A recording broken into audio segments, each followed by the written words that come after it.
There are millions of people struggling with this one payment.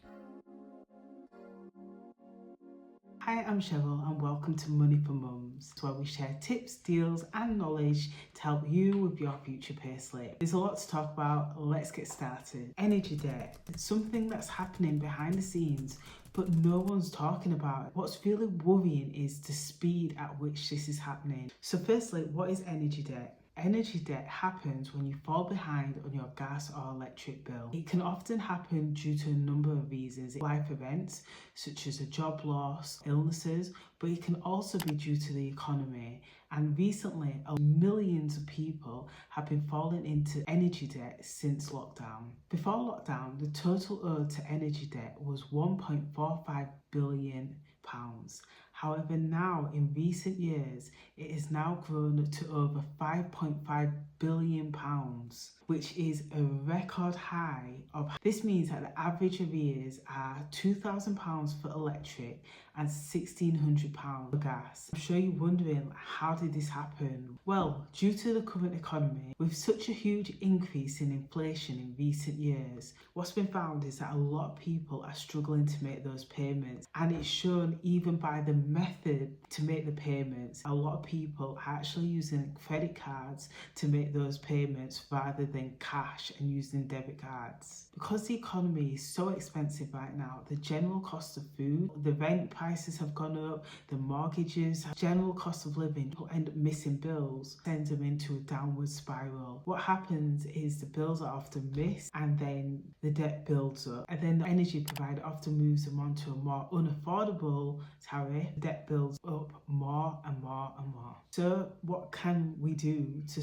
sort of manage this situation? The first thing, like I mentioned last week, is to always ensure that you're on the best tariff. Shop around and ensure that the tariff is the best deal that you're getting. This one is something that I struggled with for my early years. I would often bury my head in the sand and then just hope for the best, not opening letters, but actually open the letters and communicate. You never know what help could be available, and so whether it's just a delay and some extra time to make that payment, or the referral to a scheme to help support. Then check your eligibility for schemes such as the warm home discount. This can help knock some money off the bills. And checking on charities as well. So there's the National Energy Action and there's Step Change, but there's also another one I had just discovered today, which is the British Gas Energy Trust, which I've not heard of before, but apparently they have grants where they can give to help clear off some of the debts. Did you know that Zara have a pre-loved section?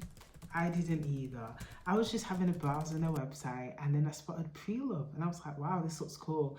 And I do love it because it doesn't look like a jumbo sale. They've used all their original images, and when you like a dress, you select it and then you see like the buyer's actual image, or should I say the seller's image. It's really good, and they've got lots of different items discounted.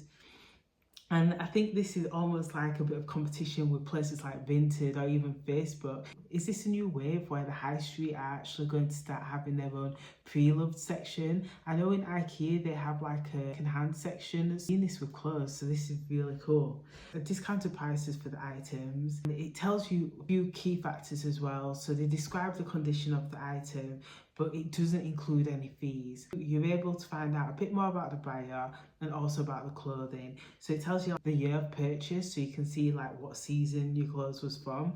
And then also in regards to the buyer, you can see any ratings around the buyer and when they was last online. So I guess you kind of want a buyer that's engaged and has been around. It seems to be quite a hidden thing. I haven't heard much people speak about it. I think this is really cool because it's sustainable and it's looking after the planet, as well as giving you the opportunity to make your money back on the items that you no longer want.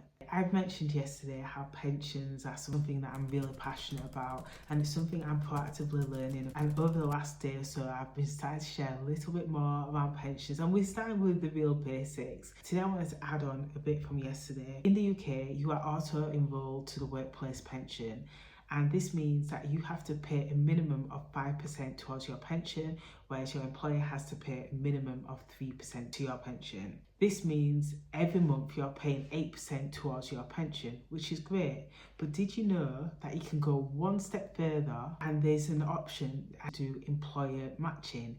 And employer matching is where an employer matches whatever you put towards your pension. There's usually a cap and it's usually around 6%. It can make a huge difference. It sounds like we're talking about really small numbers, 1% difference, 2% difference.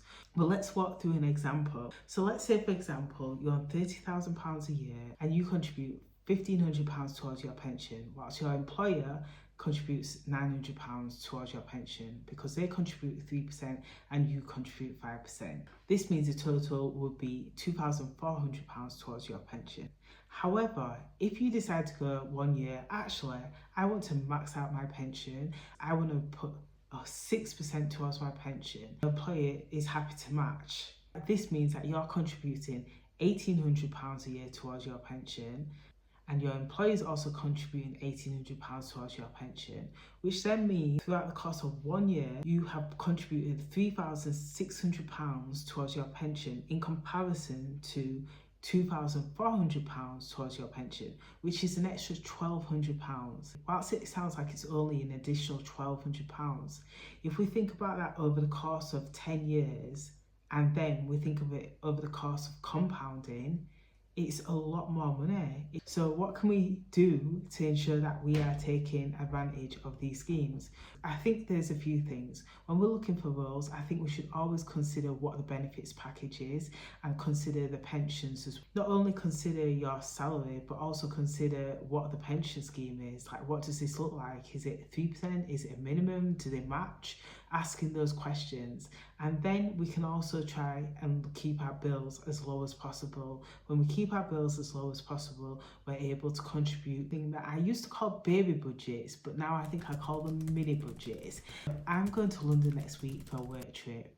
And when I go away, I often have this sort of effort mentality where it's like, oh, I'll get this, because I'm not in my usual routine and surroundings. But what I love about a mini budget is it allows me to sit down with my budget and have a think about what I want to spend and what I want to do. So whilst I'm going to the office and I know I need to cater for general things such as lunch, I also want to enjoy the evening. I want to go to the cinema and I want to grab a bite to eat. So I'm going to factor that in. And even though I know what I want to do, something about writing it down and having a total and then knowing that I've got that £100 figure or that £60 figure to stick to. And that's something that I do for a lot of things. And it helps me consider any ad hoc expenses as well. So whether I'm going to see a friend for a meal, I'll consider everything, all the little small expenses that creep up, such as travel and parking. Mini budgets help stick to the overall budget. Is there a hidden budget to when we shop online for gifts? I was looking at YouGov's survey earlier, and what was really interesting was despite lockdown, people remain shopping online. Even though there's a gradual increase in people heading back to the store, there's still a large proportion of people that still choose to shop online. I prefer shopping online, but for me, whilst it is simply due to convenience, I think it's deeper than that. When you shop online, you actually have the option to more places. When you head to the high street, it's often just high street stores and there's very few small businesses, whereas online there's a whole new world, lots of small businesses on social media and platforms like Etsy where you can buy the most thoughtful and personalised and quirky unique gift that you've never seen before and give it to someone whilst being able to stick to your budget. During lockdown time and a few years afterwards, I had a planner business on Etsy. Special occasions like Mother's Day, where so many customers would buy for that special time. It was lovely to see the gift notes that people would write to each other, whether it was husband writing to their partner, sharing his excitement for the baby that was about to come. And so when I see stats like that, I can always be a little niche for the online world. And that is everything. Thank you so much for watching. And if you found it useful, drop a like. I'd really appreciate it. Thanks for watching. Speak to you soon. Bye.